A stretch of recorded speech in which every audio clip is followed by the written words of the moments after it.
Welcome to the Bottle Poppin' Podcast, where Meg and Heather share their love for oils, friendship, and entrepreneurship. Let's get it poppin'. Hey everyone, this is Meg. Hi, this is Heather. And we are the Bottle Poppin' Podcast. So what are we popping open today?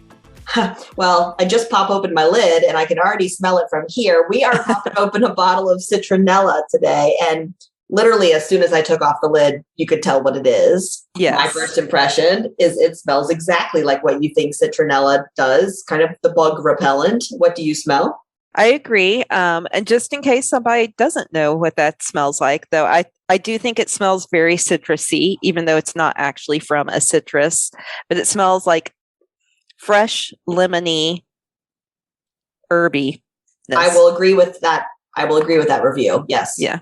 That's my technical term. Lemony herbiness. Lemony herbiny. Yes.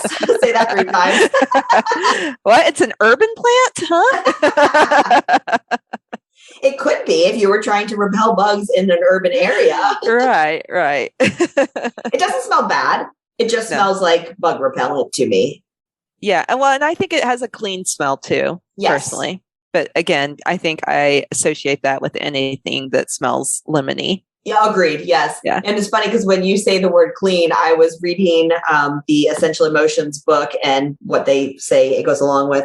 And it's talking specifically, Citronella is for repelling things. But in this particular case, it's talking about unwanted invasion of energy. And so it says Citronella challenges individuals to reckon with their addiction of feeling agitated or annoyed. And so when you talk about clean, I'm like, it just cleanses you from all of that agitation too. That bad energy goes away.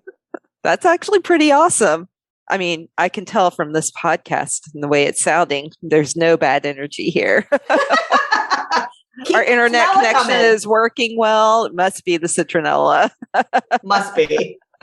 So another benefit besides bug repellent, which I think most people know about, is that this also, and I guess this technically is bug repellent, but I hadn't really thought about it before. It can help you get rid of lice, which, is a different type of bug, but it's a bug that's in your hair and really hard to get rid of. But the recommendation is to put a few drops of this in shampoo and massage the scalp.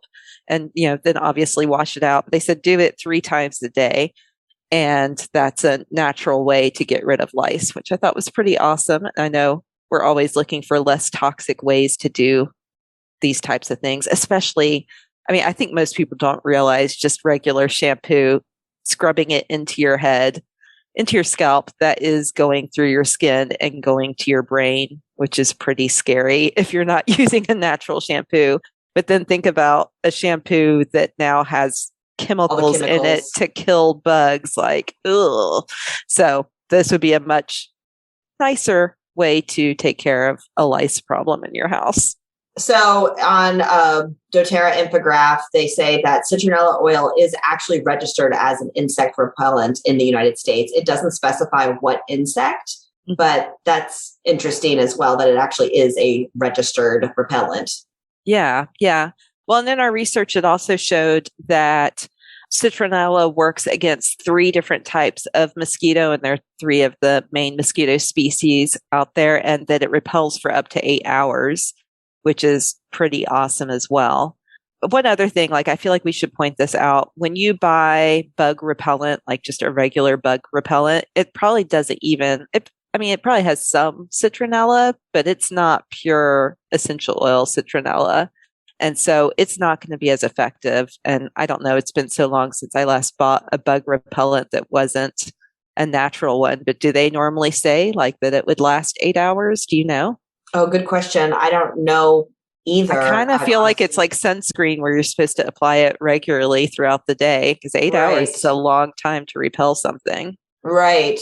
And all in honesty, I'd probably apply this more frequently than 8 hours too, just as a preventative, because I don't want to get bit. So I think I probably just apply it more just because I want to too. But in that case, the reason we talked about diffusers recently, but I like the pilot diffuser because you can just bring it out anywhere. So Citronella, TerraShield, all of the bug repellent ones are ones that I often will put in the pilot and bring outside with us. It's so convenient to bring it outside. And then, instead of having to do the toxic citronella candle, now I can just diffuse the straight oil, which is nice. Yeah, definitely an awesome option to have, especially in the summer months as we get into that. There are more bugs around that want to join you as you're outside and feast on you. So having an oil like this is definitely useful. Well, and you were just mentioning too that you guys were talking about going to the garden department and picking up some citronella plant. Do you want to explain a little bit of the difference of what you recognized? Yeah. So like in our research, I realized it said that this comes from citronella grasses. And literally last weekend, my husband and I were at the garden center and looking at the citronella plants, and they are not grass, which is so interesting. And so we did look it up. It's actually part of the geranium plant. And I mean, as soon as read that, that makes perfect sense. That is what the leaves look like.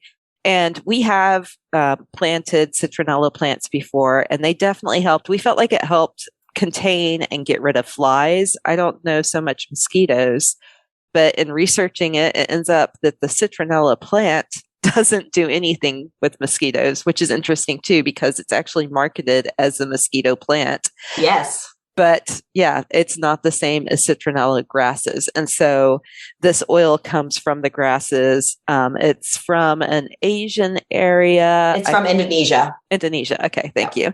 Yeah. So specifically from there. And that just makes me wonder as well if a lot of the citronella products that are sold on the market come from the citronella plant versus the grasses. And maybe that's why you're not having the success that you're hoping to have when you use this as a repellent.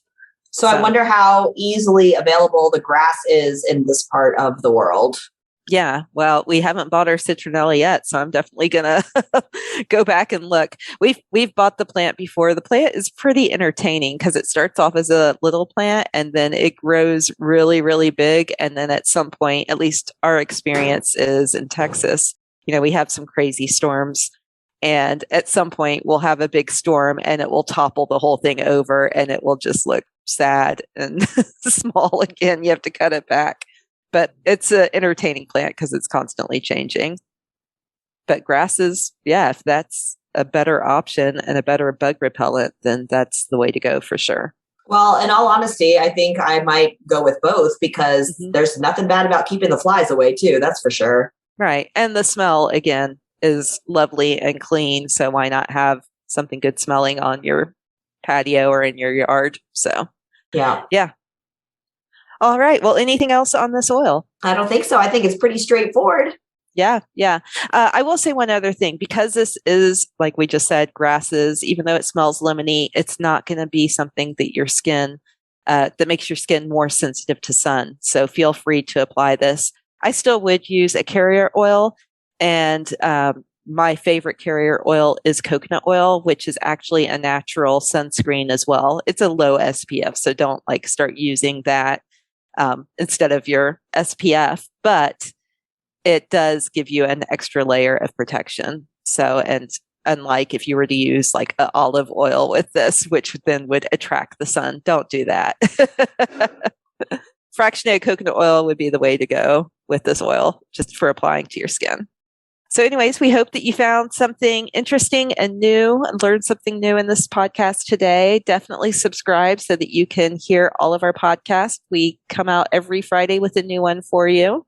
And also want to remind you that every third Thursday of the month, except for September, we will be having a live Q&A. So if you want to jump on to Zoom with us and chat with us and ask any oily questions or questions about anything else, we would love to interact with you. And definitely interact with us on our social media pages as well.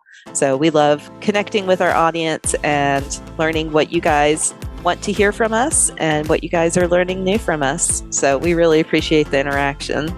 All right. Well, have a great week. Thanks for tuning in. For more information, you can follow these bottle poppin' ladies at bottlepoppinpodcast.com. Tune in next week to learn about what bottle we're poppin'. Until next time, take care. These statements have not been evaluated by the Food and Drug Administration. This podcast is not intended to treat, diagnose, cure, or prevent any disease.